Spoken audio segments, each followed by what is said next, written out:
दो व्यापारी जंगल से गुजर रहे थे। एक जौहरी था और दूसरा लोहे का व्यापारी। दोनों के पास एक एक गड्ढे थे। जौहरी के गधे की पीठ रेशम के कपड़े से ढकी थी और वह कीमती स्वर्ण आभूषणों और हीरे जवाहरातों से भरे से दो थैले अपनी पीठ पर लादे हुए थाल। वहीं लोहे के व्यापारी के गधे की पीठ पर साधारण कपड़ा था और वह लोहे की छड़ें अपनी पीठ पर लादे हुए था। जौहरी के गधे को इस बात का घमंड था कि वह स्वर्ण आभूषण और हीरे जवाहरात लाद कर ले जा रहा है।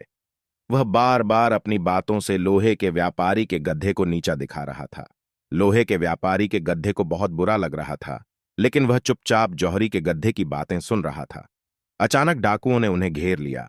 डाकुओं को देखते ही दोनों व्यापारी डर के मारे अपने गधों को छोड़कर भाग गए।